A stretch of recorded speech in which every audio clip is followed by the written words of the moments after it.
Ryan Salazar here with Broadcast Beat Magazine, and we've got the founder of MZed, Jeffrey Medford. How you doing, Jeffrey? Hey, Ryan. How are you? Good to speak with you. You too, you too. So tell us about MZed and what you guys do. That's a great question.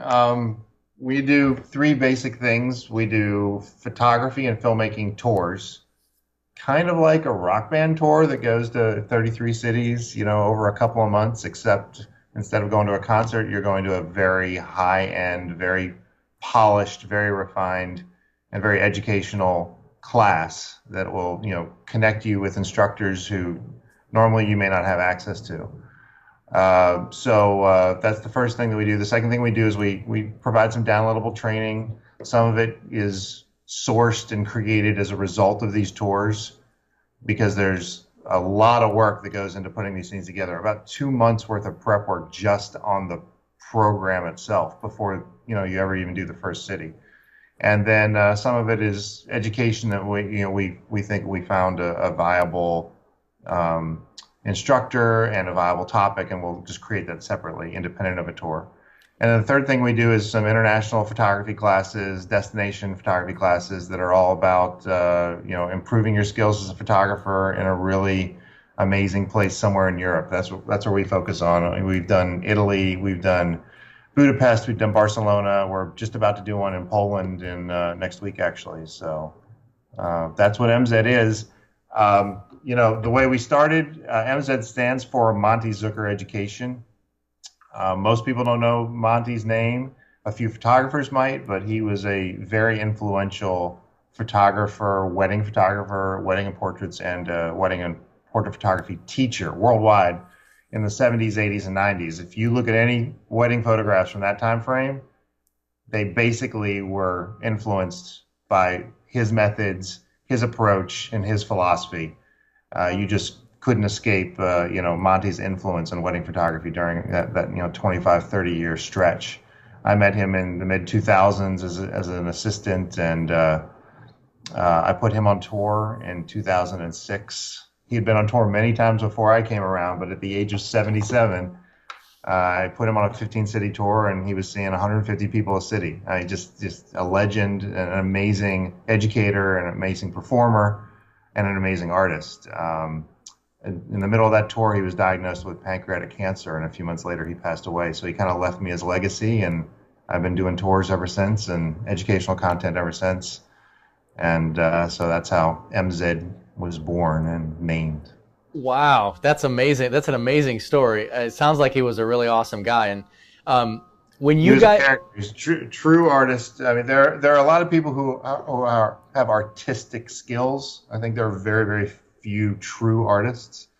As with all artists, there's lots of rough edges and a little bit of drama and whatever. But all of that is worth it, because the kind of the soul of an artist really, really pushes you and challenges you and makes you great. And that's what Monty had in him. On your website, I'm going through it right now, and I'm looking, and I see Ant & Bauer, Canon, SanDisk, FreeFly. Are these partners of you guys? Yeah, so whenever we do our tours, we have a number of sponsors who come on board to support the tour.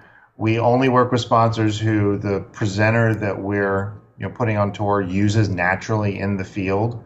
Obviously, the presenter has a story to tell about how they use their gear and what gear that is, and the sponsors like to partner up with us for those kinds of things. So we've been lucky enough to have Adobe sponsor every tour we've ever done. Canon has sponsored almost every tour we've ever done.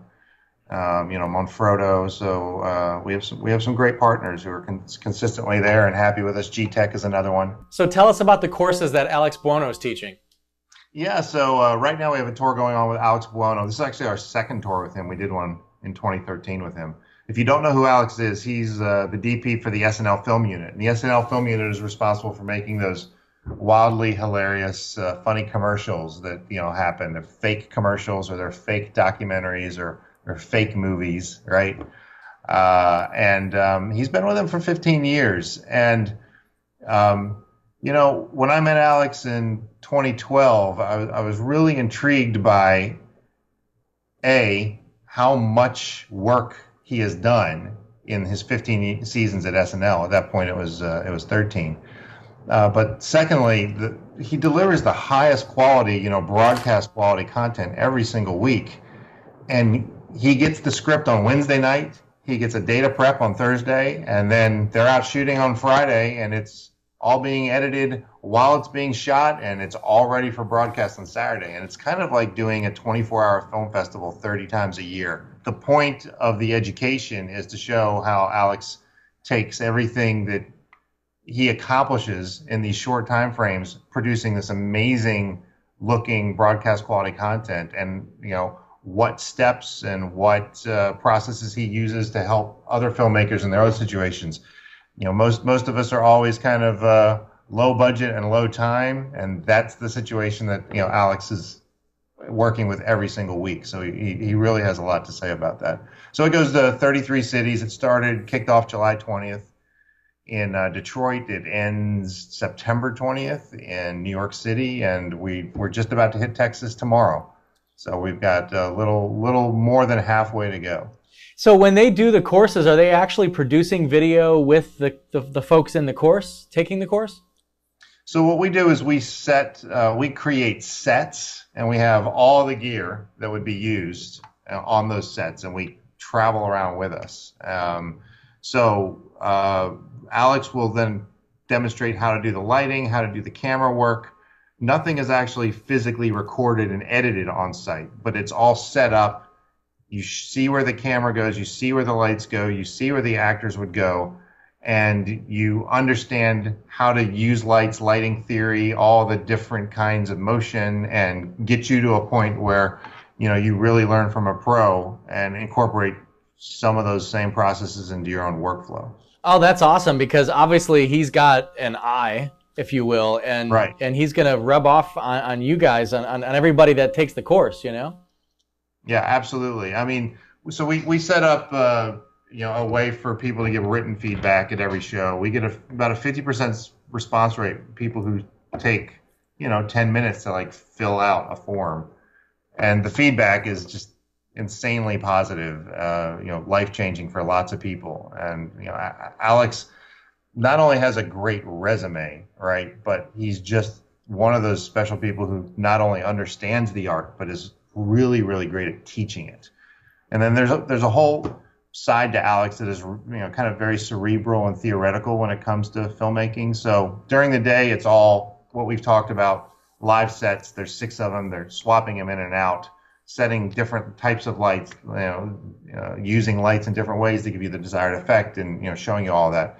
But in the evening, for this particular tour, Alex goes into a whole theoretical discussion of visual subtext and how to not only just film something properly, but how to take the entire piece and everything about it, from art direction to hair and makeup to themes, and really make it cohesive. And he does such a great job by bringing in examples from some really classic films, by showing how if you look at your product as a whole, at your production as a whole, and you seamlessly integrate everything, it really takes it from something that's good to something that's great. So he has a whole 2.5-hour section in the evening on this visual subtext. It's all on the website. If you go to visualstorytelling.com and watch the trailer, you'll understand what I'm saying perfectly. But he's an amazing guy. So really lucky to be associated with him. And one other guy, and I want to mention him just because I believe I saw him at a super meet a couple of years ago, and the guy's unbelievable, Shane Hurlbut. Yeah, man. Right? Shane's the Tony Robbins of filmmaking education. The guy is freaking amazing. Yeah, he really is. We did a tour with him last year called the Illumination Experience. It was all about cinematic lighting, and he just brings so much energy and so much passion to the stage. I don't know what he's better at, his cinematography, which he's obviously amazing. He's done 17 features, so he knows a thing or two, or his enthusiasm when he gets up to talk about how to do things. He just, again, I've been really lucky and trusted by these presenters who have this high-end experience. We did another one with Vincent Laforet last year. We did another one with Adam Epstein, who's the editor for SNL, last year, because my philosophy is to deliver only the highest quality content. There's no sense in just doing something that's all right. Let's call it education and have somebody go up there and just talk. It seems like you guys are probably giving better courses than some local colleges, if you will, A frequent piece of feedback given on these sheets is I learned more today than in film school. I try not to be too flattered by that because film schools must be really, really bad, I guess. I don't know if you've gone through 4 years and you learn more in one day, but we do get those kind of comments a lot. That's awesome. Well, Jeffrey, I got to say, thank you so much for spending time with us here at Broadcast Beat this afternoon. Yeah, I appreciate the time, Ryan, and best of luck.